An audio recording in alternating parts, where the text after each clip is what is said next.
Assalamualaikum warahmatullahi wabarakatuh. Bismillah, salatu wassalamu ala rasulillah ma ba'd. Para pemirsa Umat TV, senang sekali pada kesempatan hari ini kami menjumpai Anda kembali dalam program Islamic Solution untuk segmen Manajemen Syariah.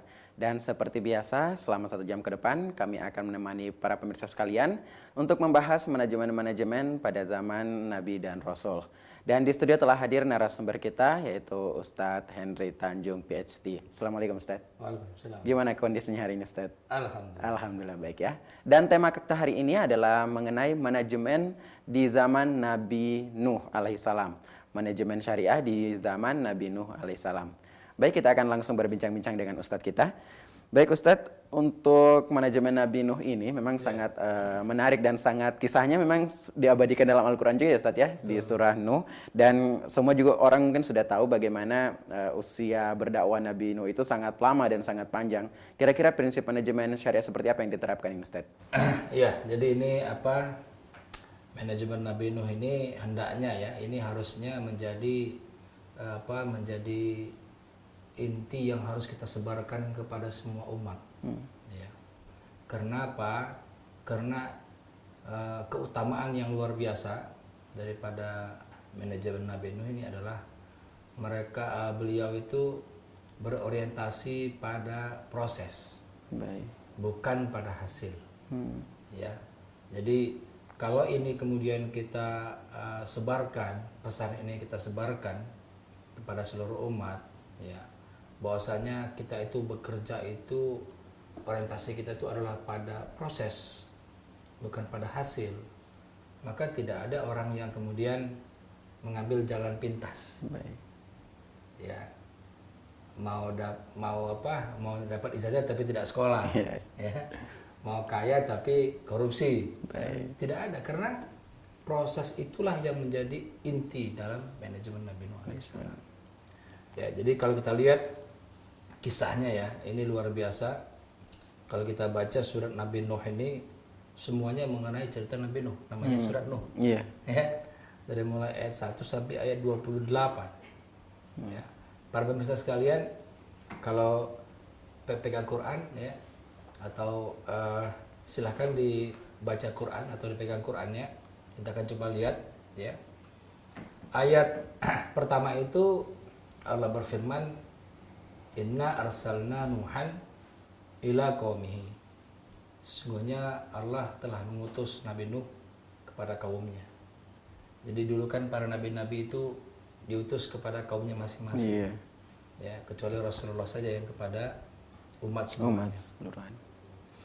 An anzir qaumaka, untuk memberikan peringatan kepada kaumnya, min qabli ayatiyahum adabun alim, ya, sebelum datang azab yang pedih, ya, sebelum hari kiamat maksudnya, sebelum hari pembalasan. Qala ya qaumi, ya, kemudian Nabi Nuh berkata, wahai kaumku, inni lakum nadhirum mubin, sesungguhnya aku ini sebagai seorang pemberi peringatan yang jelas, yang nyata. Apa itu peringatannya? Ani abudullah, hendaklah engkau menyembah kepada Allah. Jadi dakwah para nabi-nabi itu dari zaman Nabi Adam sampai Nabi Muhammad SAW itu satu, ya, beribadahlah kepada Allah, ya, bukan kepada yang lain-lainnya, ya. Makanya qul huwallahu ahad. Kemudian apa? Tidak yang cukup dengan ibadah. Setelah kita ibadah, wattaqu, ya, takutlah. Ya, kan banyak orang yang sudah ibadah tapi nggak takut kepada Allah. Dia sholat tapi tetap aja dilanggar larangan Allah misalnya. Baik. Ya, jadi istilahnya kalau di pasaran itu istilahnya STMJ itu. Ya, sholat terus maksiat jalan. Nah ini kan kenapa? Karena ibadah itu tidak cukup hanya dengan beribadah, ya, hanya dengan menyembah Allah, tapi juga harus takut kepada Allah. Ya, jadi harus apa? Harus fear Allah, ya. Jadi ada sebuah kisah ini penting juga untuk saya sampaikan ya. Kisah ini di zaman Bani Israel, ya. Nanti silahkan kalau para pemirsa mau lihat di dalam kitab Al-Kisah, ya, Minas Solihin wa Solihat, yang ditulis oleh Al-Hajj Hani, itu terbitan Beirut, ya, Lebanon. Di situ ada kisah seorang yang sangat takut kepada Allah, ya. Saat dia bertakwa kepada Allah, sehingga apa? Sehingga dia ini ya, rela untuk lompat dari jendela istana seorang raja karena menghindari berzina dengan istri raja. Ya. Jadi ceritanya ini seorang pedagang yang pekerjaannya berdagang, ya. Kemudian dia memiliki wajah yang tampan kebetulan. Ya, jadi persis seperti cerita Nabi Yusuf. Nabi Yusuf, ya. Nah, tapi kemudian ini bukan nabi, bukan rasul, ini hamba biasa, seorang pedagang, tapi dia sangat rajin dalam beribadah. Dia sangat takut kepada Allah. Jadi kebiasaannya adalah mengatakan kepada dirinya, wahai nafsuku, takutlah kepada Allah. Wahai nafsuku, takutlah kepada Allah. Jadi para pemirsa sekalian, ini kebiasaan yang patut juga untuk kita tiru, ya. Jadi kita selalu hendaknya berkata kepada diri kita, kepada nafsu kita, wahai nafsuku, takutlah kepada Allah. Kadang-kadang kita nggak tahu ujian seperti apa yang akan kita hadapi di masa yang akan datang. Nah, ketika dia berdagang begitu, istri raja melihat, kemudian istri raja memanggil dia, ya, karena ganteng gitu, ya, tampan gitu. Kemudian begitu dia masuk, ya dia pun sebenarnya ingin kan, karena kalau istri raja itu kan pasti kaya dan cantik. Iya, betul. Ya, ingin. Kemudian begitu dia masuk, dikuncilah pintunya, kemudian disuruhlah melayani nafsu perempuan itu. Nah, tapi dia minta izin dulu, saya meminta izin, saya mau sholat 2 rakaat dulu. Terus dia berwudu, kemudian dia sholat 2 rakaat. Nah, kemudian setelah itu barulah ada muncul keberanian yang luar biasa untuk menolak permintaan perempuan itu. Jadi begitu dipanggil lagi, ayo sini layani nafsuku, dia bilang, tidak, aku takut kepada Allah. Nah, kata-kata inilah yang sangat luar biasa daripada seorang hamba. Tidak, aku takut kepada Allah. Itulah dakwahnya semua para nabi. Ya, sehingga dia kemudian memilih untuk melompat keluar jendela yang tingginya 20 hasta ke bawah, ya, daripada dia melayani nafsu perempuan tadi, ya. Nah, kemudian sebelum dia sampai ke bawah, diselamatkan oleh malaikat Jibril. Nah, jadi ini contoh, ya, bagaimana dakwah itu kemudian berhasil ketika apa? Ketika masyarakat itu tidak hanya beribadah, tapi di sini juga wattaqu. Bertakwa, takut dia kepada Allah. Takut terhadap apa? Takut terhadap dosa-dosa, takut terhadap azabnya, ya. Kemudian wa'ti'un. Nah, ya, dan taat. Nah, taat itu kan sami'na wa ata'na. Ya. Jadi begitu ada perintah, kami taat ya Rasul, kami akan lakukan. Ya, jadi jangan sami'na wa fakkarna. Ya. Kami dengar, tapi pikir-pikir dulu lah. Ya, ini bener gak nih? Nggak bisa begitu, ya. Tentara aja kalau disuruh siap, langsung aja begitu. Siap, nggak ada bilang sebentar komandan, saya mikir-mikir dulu. Nggak ada gitu. Jadi artinya apa? Itulah pentingnya ketaatan. Nah, itu adalah buah daripada dakwah, ya. Nah, Nabi Nuh mengajak umatnya untuk dakwah ke sana, untuk buahnya dakwah ke sana, gitu, ya. Nah, kemudian yaghfir lakum min dzunubikum, ya, agar Allah mengampunkan dosa-dosa engkau sekalian, wa yuakhirkum, dan mengakhirkan, ya, ila ajalin musamma, umurmu sampai waktu yang ditentukan. Inna ajalallah, semuanya ajal dari Allah itu, ya, idza jaa, kalau sudah datang, la yuakhir, tidak akan diakhirkan. Jadi kalau sudah datang ajal kita, ya sudah, nggak bisa kita mundurkan, gitu kan. La kuntum ta'lamun, kalau engkau semuanya mengetahui. Nah, bagaimana proses Nabi Nuh dalam berdakwah? Nah, itu pada ayat yang kelima.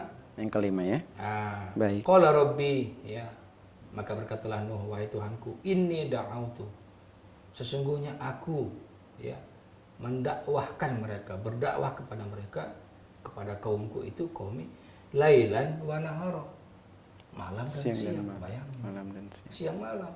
Siang malam berdakwah, siang malam berdakwah. Tapi apa hasilnya? Falam yazidhum, tapi itu tidak menambah kepada mereka doai, ajakan-ajakanku itu, illa firara, kecuali mereka lari. Coba bayangin, ya. Tidak. Jadi mereka tidak merespon dakwah itu, bahkan mereka lari. Nah, yang paling sedih lagi pada ayat yang ke-7 tuh. Wa inni kullama da'utuhum, dan setiap aku mendakwahkan kepada mereka, setiap aku berdakwah kepada mereka, ya,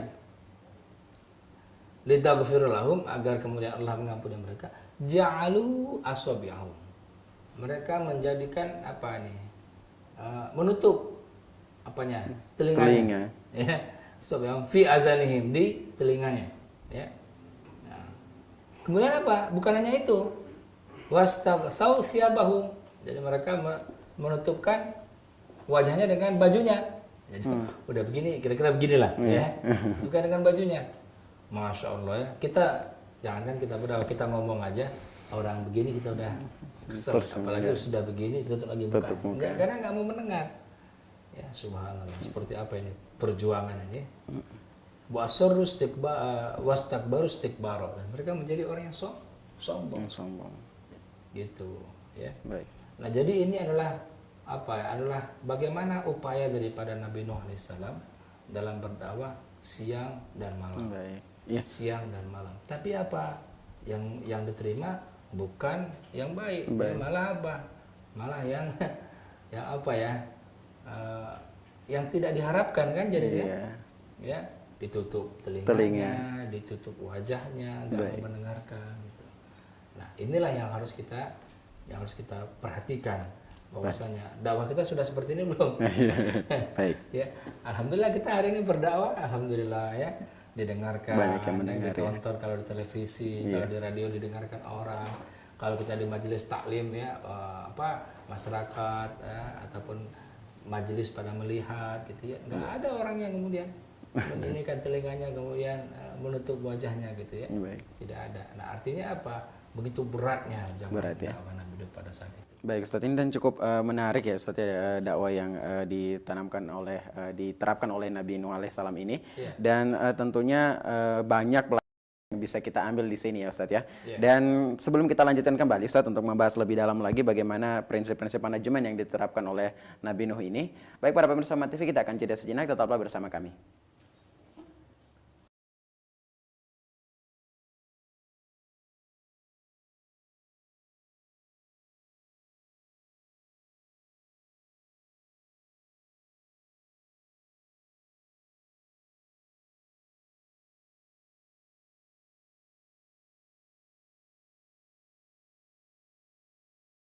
Kembali lagi bersama kami di program Islamic Solution untuk segmen manajemen syariah. Dan untuk tema kita pada kesempatan hari ini adalah manajemen syariah di zaman Nabi Nuh alaihissalam. Dan masih bersama saya Wan Muro dan Ustadz kita, Ustadz Henry Tanjung, PhD. Baik Ustadz, kita lanjutkan kembali. Nih Ustadz, tadi kalau misalnya saya simpulkan dari manajemen Nabi Nuh tadi, bahwa memang adalah orientasinya adalah orientasi proses ya Ustadz ya. Kemudian juga tadi kisahnya juga sampai diabadikan dalam Al-Quran, kemudian juga berdakwahnya siang dan malam, tetapi hasilnya tidak sesuai dengan yang diharapkan.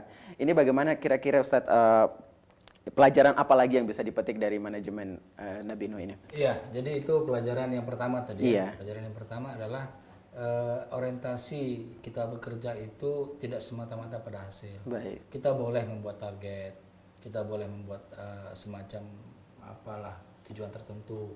Tapi begitu kita sudah maksimal bekerjanya, hasilnya seperti itu. Nah, disinilah peran kita untuk apa? Untuk tawakal. Jadi orang yang mengamalkan ya manajemen Nabi Nuh ini tidak akan stres dalam hidupnya. Karena dia sudah melakukan yang terbaik ya. Jadi tidak ada masalah Ustaz ya menargetkan setinggi apapun tidak gitu masalah, ya. Silahkan. Cuman dalam membuat target itu juga kita harus lihat bagaimana pencapaian proses-prosesnya. Kadang-kadang target yang terlalu tinggi ya akhirnya karyawan itu tidak sanggup gitu ya. Jadi istilahnya begini, sudah kerja berdarah-darah pun itu nggak bisa mencapai targetnya. Gitu. Nah, kenapa kita harus paksakan gitu ya. Nah, inilah para pemirsa sekalian yang berbahagia ya, kita boleh memasang target ya, tetapi kita harus lihat bagaimana proses pencapaian target itu. Ini yang kadang-kadang menjadi pemicu juga sehingga orang menghalalkan segala cara. Ketika target yang terlalu tinggi, kemudian cara dia sudah maksimal juga tidak berhasil, akhirnya dia mencapai cara yang diharapkan. Baik. Yang penting target tercapai. Nah, ini bagaimana ini kalau ini sudah terjadi? Jadi sebenarnya tidak ada niat untuk melakukan sesuatu yang diharapkan itu, tetapi ketika dia berbenturan dengan sesuatu yang harus dia capai, Dicapai targetnya ya. yang itu misalkan menyangkut kepada nasib dia ke depan, ya, pengukuran kinerja dia, pengukuran prestasi dia, maka otomatis dia akan menggunakan cara-cara apapun, yang penting target tercapai, kemudian dia juga secara ini dianggap berprestasi. Baik. Nah, ini yang paling berbahaya. Jadi dalam menetapkan target itu hendaklah kita lihat pada Prosesnya ya. Jadi bagaimana kira-kira mampu nggak dicapai, ya.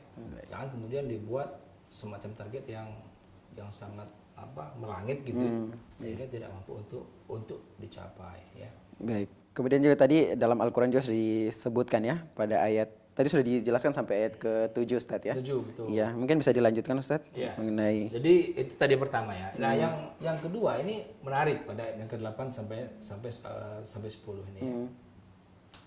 Summa, ya. Kemudian ini da'autuhum jihara. Nabi Nuh mengatakan sungguhnya aku berdakwah itu dengan jihar. Ya. Jihar itu kan ini ya, terang-terangan ya. baik. Ya, beda dengan ifa disembunyikan ya. Ini jahar, ya. Izhar, terang-terangan dia ya. Dijelaskan gitu ya. Kemudian suma'in ya'lantu, kemudian aku mendakwakan itu dengan iklan. Iklan itu bayangkan orang berdakwah mengumumkan tengah-tengah masyarakat, itu kan risikonya apa? Bisa aja dipukulin. Iya, betul. Ya, seperti dulu Abu Zar kan, Abu Zar ketika didakwah, wah masuk Islam, wah dipukulin dia kan. Nah, ya. Ini juga begitu. Ya, di dalam tafsir ini dijelaskan Nabi Nuh tidak takut dengan segala konsekuensinya. Ya. Kemudian lahum wa asrartu lahum israra. Juga Nabi Nuh melakukan secara terang-terangan, secara secara sembunyi. Ya, jadi pertama tadi iklan, ya. Dia bicara di depan orang banyak, ya, dia mengajak orang secara terang-terangan. Juga beliau melakukan secara secara sembunyi, secara rahasia. Ya, jadi ini apa nih dalam renungan ayat yang terakhir ini, yang barusan kita baca ini, para pemirsa sekalian, ini menegaskan bahwasannya di dalam kita melakukan sesuatu itu kita perlu strategi. Nah, ini adalah kajian manajemen strategi. Strategi apa yang kita lakukan agar upaya kita itu bisa maksimal. Baik, jadi kadang mungkin harus dengan terang-terangan juga, kadang juga dengan harus Betul. Sembunyi-sembunyi Ustaz. Betul. Jadi kita harus menggunakan strategi-strategi yang kira-kira bisa kita untuk berhasil. Ya. Nah, ini di dalam kajian manajemen ini, manajemen strategi ini sangat banyak dikaji orang. Bukunya juga tebal-tebal sekali. Ya, jadi pemirsa sekalian, di dalam manajemen strategi ini kita harus melihat bagaimana target kita untuk, misalnya saja kalau kita bicara rencana strategis itu atau Renstra itu, maka kita melihat bagaimana pencapaian untuk jangka panjang misalkan, ya. Biasanya Renstra itu kita buat perencanaan di atas 10 tahun, ya, bisa 15 tahun, bisa 25 tahun, bisa 20 tahun, ya. Dan jelas, pencapaian-pencapaiannya jelas. Nanti dari Renstra, rencana strategis ini, ya, kita perlu buat ke dalam rencana-rencana jangka pendek. Nah, ya, kalau dulu di zaman dulu kan ada yang namanya repelita. Yeah. Nah, ya, rencana pembangunan 5 tahun. 5 tahun pertama apa yang diharapkan, tahun kedua apa. Tapi ada rencana jangka panjangnya. Ya, dulu namanya PJPT kan, pembangunan jangka panjang, tahap 1, ada tahap 2. Nah, seperti itu. Jadi itu adalah meniru daripada bagaimana kita harus melakukan strategi-strategi yang untuk kita bisa lakukan dalam kita mencapai tujuan kita. Ya, jadi para pemirsa sekalian, kita harus menggunakan semua strategi, tentunya yang dihalalkan. Iya. Ya, jangan kemudian dihalalkan. Baik. Ya, kita harus memutar otak kita. Kita harus berpikir. Ya, begitu juga dengan dakwah misalnya. Kita harus menggunakan semua strategi apa yang bisa supaya dakwah ini sampai ke masyarakat. Baik. Ya, kita dakwah terang-terangan di televisi, kita dakwah terang-terangan, kita iklankan dakwah ini. Ya, kita ajak semua orang untuk kepada Allah, ya, untuk beribadah kepada Allah, untuk takut kepada Allah, untuk taat kepada Allah. Ya. Tapi pada saat yang sama jangan juga tinggalkan dakwah secara sembunyi-sembunyi, dakwah secara infirodis, dakwah secara khusus. Ya, kepada bos kita dakwah berdua, kita ajak dia sendirian untuk sholat, misalkan kalau dia belum sholat. Ya. Kepada bawahan kita ajak ngobrol berdua. Ya. ya kita bicarakan kebesaran Allah, kita ajak dia untuk menuju kepada Allah. Nah, inilah pentingnya. Jadi kita di dalam kita bekerja ini kita tidak cukup dengan satu strategi, Iya, betul istilahnya ya, begitu ya. Jadi kita harus menggunakan strategi apa yang kita bisa lakukan untuk mencapai tujuan-tujuan kita. Baik, dan ini cukup menarik Ustadz sebenarnya pembahasan mengenai strategi ini, khususnya strategi berdakwah yang mungkin bisa diambil oleh para aktivis sekarang atau para pendakwah. Bagaimana caranya menerapkan strategi, gimana berdakwah secara terang-terangan pada kondisi bagaimana, dan pada saat kondisi sembunyi-sembunyi bagaimana diterapkan. Ya, contoh dakwah misalkan ya, kalau kita bicara dakwah ya. Iya. Para pemirsa sekalian, kalau kita bicara dakwah tentang ekonomi syariah misalnya, Iya. ya. Nah, ekonomi syariah ini kan biasanya ditampilkan dalam bentuk buku ya, orang baca buku tentang judul ekonomi syariah, atau juga kemudian ditampilkan dalam bentuk talk show di televisi, ya, tentang apa itu ekonomi syariah, dibahas dari ayat Quran, dijelaskan oleh ustadz misalnya, ya. Tapi juga perlu juga kita pikirkan bagaimana kemudian ekonomi syariah ini kita tayangkan dalam bentuk sinetron misalnya, ya, dalam bentuk cerita-cerita pendek misalnya, ya, yang ini membawa hikmah seperti apa, ya.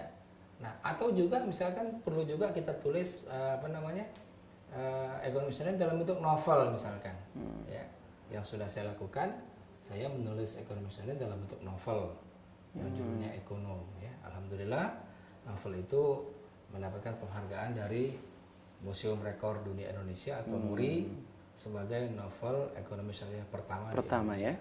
Nah, ini kan apa? Ini kan artinya ada upaya-upaya kita untuk bagaimana kita melakukan semua strategi yang halal ya. Iya. Nah, semua strategi ya yang kita untuk apa? Untuk tujuan itu supaya bisa tercapai. Nah, disinilah perlu apa? Kita kelihayan kita berpikir di situ ya, afala taqilun afala tatafakkarun. Nah, disitulah. Jadi para pemirsa sekalian, ya, kita harus selalu menggunakan, bertanya-tanya lagi, apakah yang sudah kita lakukan ini sudah pas ataukah belum. Artinya apa? Keseharian kita harus memiliki daya inovasi. Ya. Kita tidak bisa stagnan, diam dengan keadaan kita. Harus ada pembaruan ya, Ustaz ya. Harus ada pembaruan terus ya. Bahkan lembaga-lembaga pun begitu ya. Lembaga yang stagnan itu kalau dia tidak ada inovasi. Ya, contohnya koperasi misalkan. Ya. Koperasi itu adalah koperasi yang baik kalau dia setiap tahun dia melakukan inovasi. Ya, itu ada peraturan menterinya malah di situ. Baik. Nah, artinya apa? Kita terus berpikir, berinovasi bagaimana supaya strategi itu bisa kita lakukan. Harus ada pembaruan setiap saat, Ustaz ya. Setiap saat harus ada pembaruan. Itu namanya muhasabah. Muhasabah ya. Baik, untuk menilai yang mana yang perlu ditingkatkan, yang mana mungkin yang perlu dicukupkan ya, Ustaz ya. Betul. Baik ya. Baik, para pemirsa Umat TV, kami masih akan kembali untuk membahas pertanyaan-pertanyaan dari pemirsa. Namun kami tetap mengundang Anda bisa melalui SMS di 08234717333 atau bisa melalui line telepon kami di nomor yang sama. Dan kembali setelah jeda berikut. Tetaplah bersama kami di Islamic Solution untuk program Manajemen Syariah.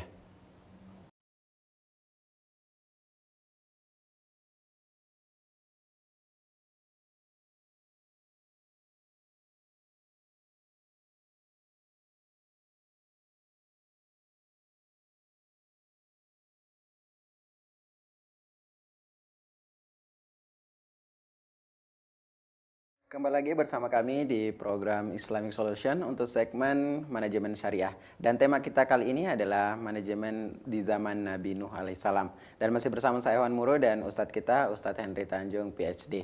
Baik Ustadz, sebelum kita membahas pertanyaan yang masuk ini Ustadz, ini ada beberapa hal yang perlu kita perhatikan dari manajemen Nabi Nuh tadi. Tadi sudah disebutkan manajemen proses, kemudian manajemen strategi. Kira-kira apa lagi Ustadz yang perlu kita perhatikan di sini? Ya, jadi itu pada ayat terakhir. Iya, ayat terakhir yang tadi kita bahas. Surat Nuh ini ya.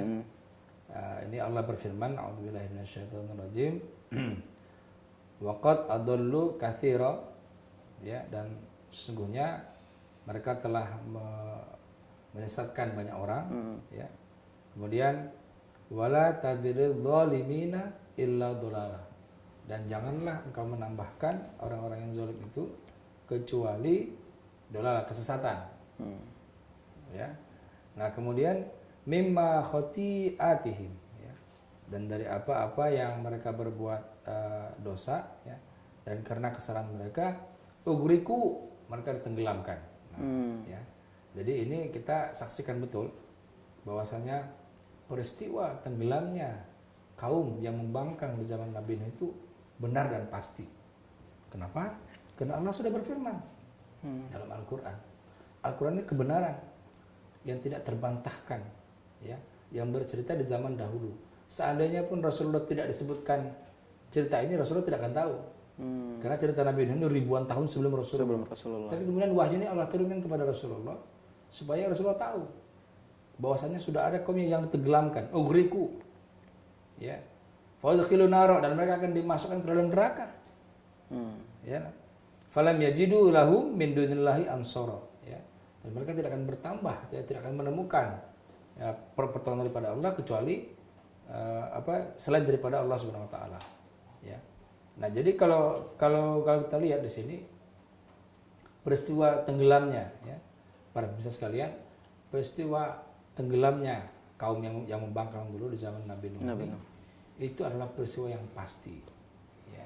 Nah, tentunya kita bertanya-tanya betapa besarnya airnya ketika itu sehingga semuanya tenggelam, ya, sehingga anaknya sendiri yang bernama Kanaan itu ketika diajak dia nggak mau, dia bilang aku mau naik nanti ke gunung yang paling tinggi, ya, ke gunung yang paling tinggi, ya.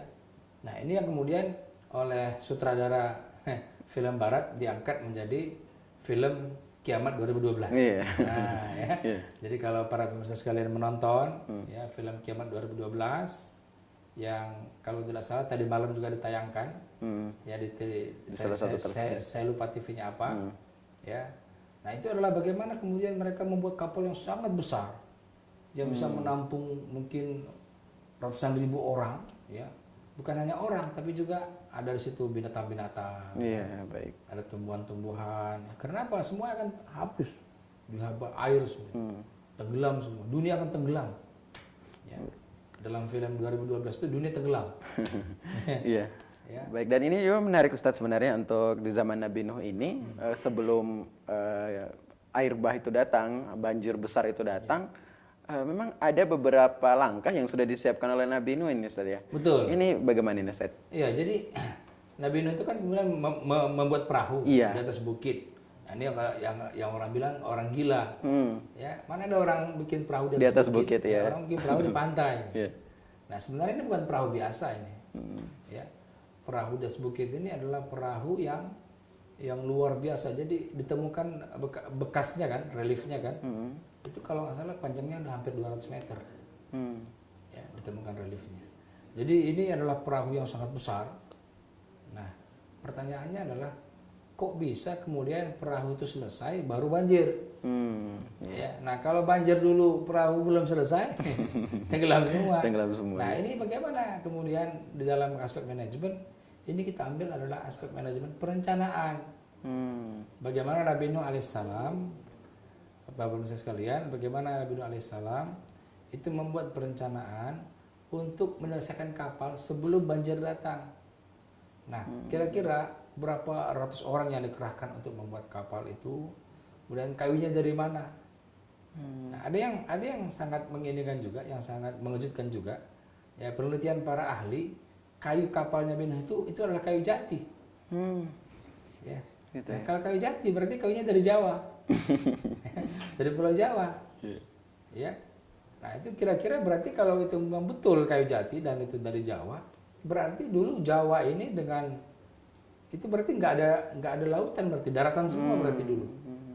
Ya. Jadi begitu ditenggelamkan baru ada pulau-pulau tadi. Ada Pulau Sumatera, ada Pulau Jawa. Ini analisis saja ya, analisis yang perlu dilihat lagi, perlu diriset lagi. Artinya ketika kalau misalkan betul kapal Nabi Nuh itu kayu dari Jawa, berarti dulu Jawa dengan Mesir itu bersatu dia, tidak ada lautan. Iya juga Ustaz ya. Ya kan kalau kita lihat dari situ bersatu, karena kayunya ini sangat kuat. Dan kayu sangat kuat itu adalah kayu jati. Ya. Dan tentunya bisa menampung ribuan orang ya Ustaz ya. Menampung ribuan orang dan tahan kepada ombak, tidak patah, tidak pecah. Kan kalau kayu-kayu biasa kan bisa hantam, kan ambil kan bisa pecah dia. Apalagi banjirnya ini sangat Besar ya Ustaz ya. Dan besar sekali dan walau alam berapa lama surut airnya? Subhanallah. Berapa lama surut airnya? Kita belum ada apa nas yang apa menjelaskan berapa lama surut airnya itu. Banjir yang bisa menenggelamkan sampai gunung itu. Ya. Nah, itu kemudian diambil inspirasi ke dalam film itu. Jadi kita lihat filmnya subhanallah ya. Jadi orang-orang menafsirkan kiamat itu begitu. Ya, kiamat itu semuanya akan dihabisin ya sama air yang dahsyat, dihabisin semua. Dan nggak lagi orang yang bersisa.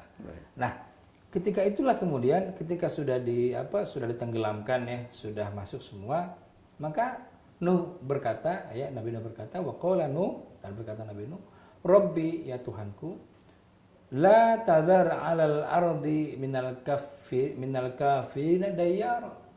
Jangan engkau biarkan di atas bumi ini orang kafir itu hidup. Satu orang pun, habisin semua kira-kira gitu. Ya. Jadi ini doa ya, doa Nabi Nuh. Ketika itu apa? Bukan Nabi Nuh kesal sebenarnya. Ya, udah dakwahnya ratusan tahun ya tidak didengarkan, bukan kesal. Kenapa? Ada alasan Nabi Nuh. Alasan Nabi Nuh apa?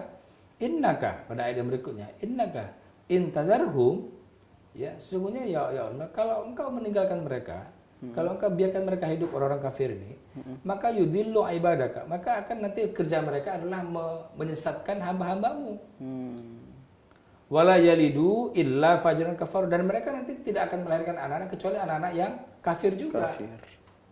Ya, jadi ini artinya apa? Allah Nabi Nuh ingin diputus mata rantai kekafiran itu. Jadi nanti supaya orang-orang yang lahir itu orang-orang yang beriman. Orang beriman. Nah, ya, kenapa? Bukan karena Nuh kesal ya, kemudian doanya nggak terima, kemudian dia ingin supaya mereka mati semua, tidak. Tapi apa? Orang-orang kafir ini kalau dibiarkan, nanti kerjaan mereka itu dua. Pertama, satu itu membuat orang lain sesat. Yang kedua, dia akan melahirkan anak-anak yang juga sesat. Kafir juga. Ya, orang yang berbuat jahat juga. Nah, kemudian apa doanya? Ya Allah, habisin mereka semua. Jangan biarkan hidup sedepun gitu ya. Nah, jadi kalau kita lihat bagaimana dulu gelombang yang sangat dahsyat itu kemudian mungkinlah membuat pulau-pulau di bumi ini ya. Ada pulau-pulau, kemudian ada ya karena airnya begitu besarnya ya sehingga ada terjadi seperti itu. Baik. Ya, Ustadz, ini sangat menarik juga sebenarnya kalau kita berbicara masalah keluarga juga ya. Kemudian anak-anak yang dilahirkan ini karena ada juga yang bertanya bahwa ini dari pemirsa juga. Ini bagaimana cara untuk manajemen seorang seperti Nabi Nuh ini bisa mengatur dirinya untuk mengurus keluarga juga dan untuk mengurus dakwah. Karena kurang lebih 950 tahun ini Ustadz ya. Iya. Iya, jadi kalau kita lihat ya, jadi bagaimana membagi ya antara dakwah dengan keluarga. Ini yang kadang-kadang jadi problem juga di tengah-tengah masyarakat ya. Para pemirsa sekalian, ada orang yang sangat aktif berdakwah, kemudian keluarganya dilupakan, ya akhirnya keluarganya berantakan, ya. Jadi dia sibuk berdakwah keluar, tapi dia tidak mendakwah keluarganya. Nah, ini yang berbahaya, ya. Apalagi seorang perempuan misalnya, seorang ibu yang setiap hari keluar dari rumah. Alasannya apa? Dakwah. Alasannya dakwah. Tapi anak di rumah nggak diperhatikan, makannya nggak terurus, ya pendidikan nggak terurus. Dia sibuk dakwah keluar, ya, kemana-mana gitu. Itu juga tidak baik, ya. Justru dakwah pertama itu adalah dakwah pada keluarga. Pada keluarga, ya. Allah berfirman dalam surat At-Tahrim ayat 6. Ku anfusakum wa ahlikum nar. Ya. Itu yang pertama. Peliharalah dirimu dan keluargamu dari apa? Dari api neraka.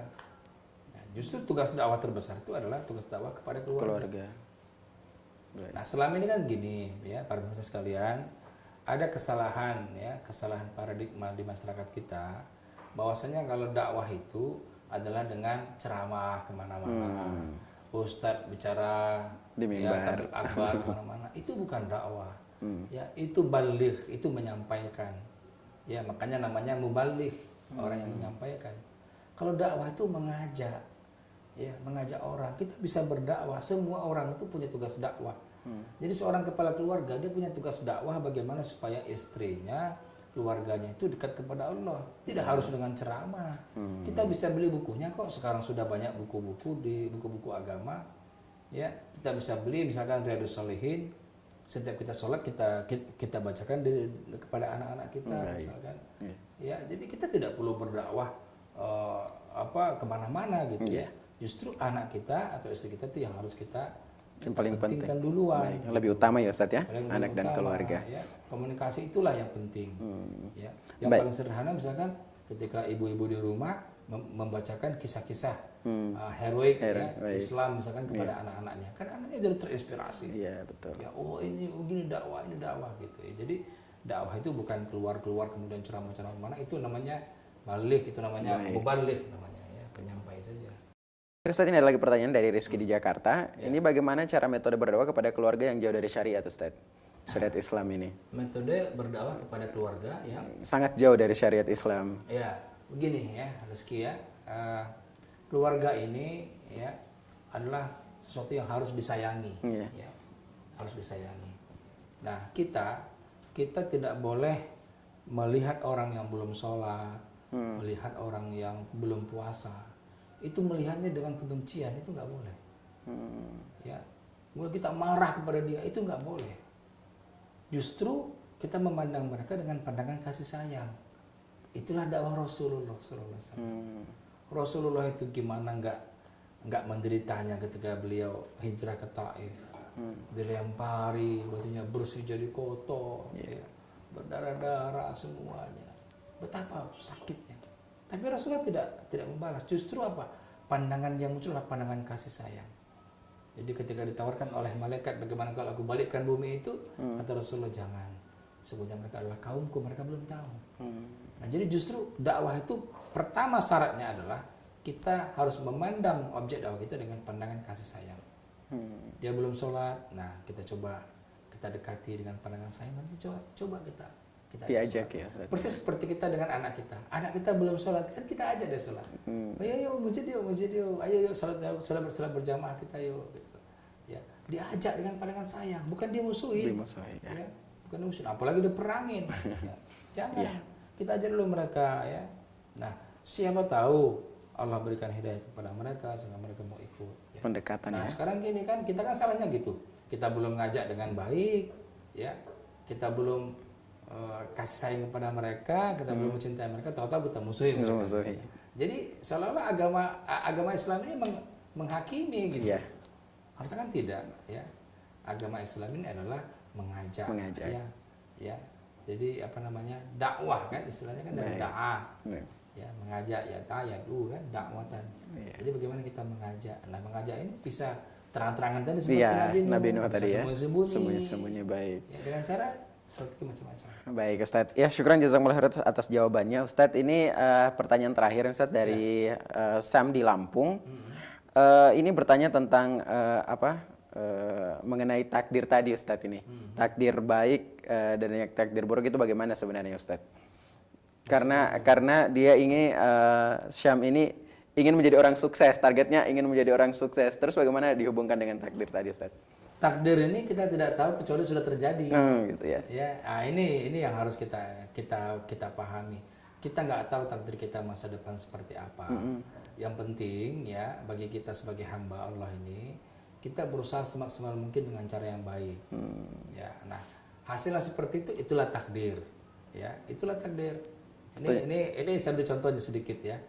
Jadi ketika habis ngaji hari Ahad yang lalu, habis saya ngaji, saya ajak kawan saya untuk makan lontong Medan, ya. Di sana ada bagus, ayo kita ke sana. Ternyata waktu ke sana dia nggak jualan, gitu. Dia nggak jualan, akhirnya kan karena sudah teman diajak, kita makan lontong Padang sebelahnya. Gitu. Ya, nah takdir kita adalah kita makan lontong Padang, baik, ya kan. Nah tapi kalau kita sebelum ngaji kita kan pengennya makan lontong Medan, gitu. Baik. Ternyata makan lontong Padang, gitu. Nah inilah takdir. Jadi takdir itu yang sudah terjadi baru kita yakini itu sebuah takdir ya. Yang masa depannya akan datang sudah kita nggak tahu rencanakan ya. Makanya apa? Kita rubah itu dengan berdoa. Baik. Maka kita harus berbanyak banyak berdoa. Kita lanjutkan kembali nih Ustaz.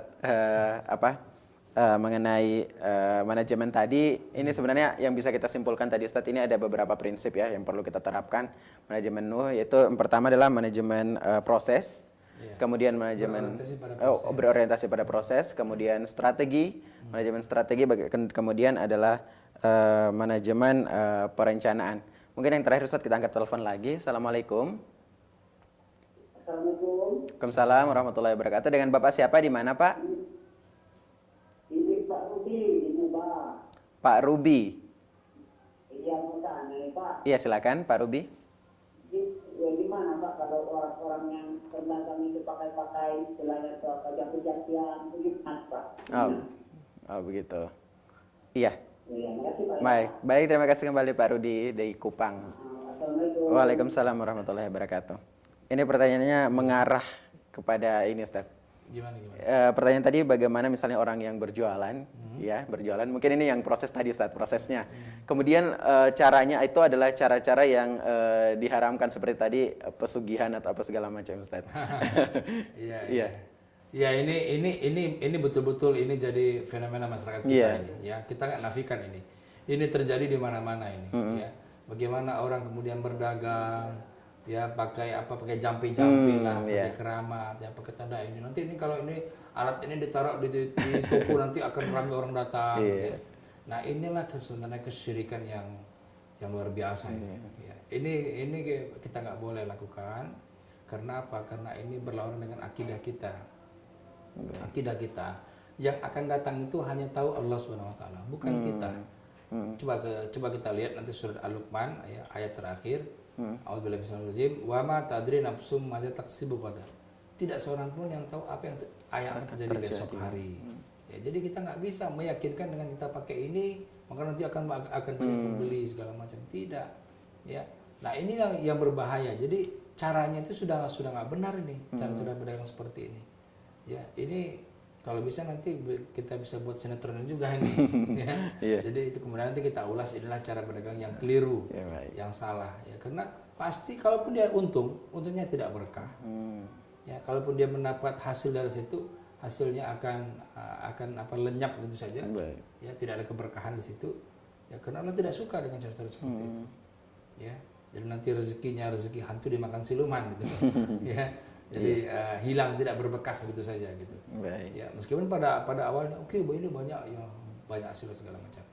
Jadi Bapak yang di Kupang, Pak Rubi yang di Kupang, ini memang betul ini fenomena di masyarakat kita bukan hanya di sana tapi di mana-mana. Nah, itulah tugas Pak Rubi juga untuk berdakwah. Ya. Ya, kalau Pak Rubi pedagang, ajaklah kepada kawan-kawan pedagang, ayo kita merapat ke masjid, ayo kita ngaji ke masjid, kita jangan lakukan seperti itu. Ya. Karena Rasulullah pun dulunya pedagang, pedagang yang berhasil yang tidak memakai. Tentunya dan proses-proses yang dibenarkan ya Ustaz ya. Baik, kita angkat penelpon selanjutnya. Assalamualaikum. Waalaikumsalam. Ya, dengan Bapak siapa, di mana Pak? Dengan Bapak Farid. Pak Farid, di mana Pak Farid? Baik, terputus Ustaz. Baik Ustaz, ini kita sudah berada di penghujung acara ini Ustaz. Yang ingin saya simpulkan tadi yang bisa saya tarik dari pembahasan kali ini, Nabi Nuh ini adalah bagaimana manajemen berorientasi pada proses, kemudian juga ada strategi, dan yang terakhir tadi adalah perencanaan yang matang mungkin Ustaz ya. Perencanaan yang matang. Baik, para pemirsa Umat TV, syukuran jazakumullah khair kepada Ustadz atas waktunya hari ini, sudah menjelaskan, sudah banyak ilmu yang kita dapatkan hari ini. Insya Allah kita akan bertemu lagi pekan depan di waktu dan jam yang sama, di hari dan waktu yang sama, yaitu di setiap hari Selasa pukul 10.30 waktu Indonesia bagian Barat. Untuk akhir kata, saya Ahwan Muro dan Ustadz Hendri Tanjung pamit. Subhanakallahumma bihamdik, asyhadu an la ilaha anta astaghfiruka wa atubu ilaik. Wassalamualaikum warahmatullahi wabarakatuh. Waalaikumsalam. Syukuran jazakumullah khair Ustadz.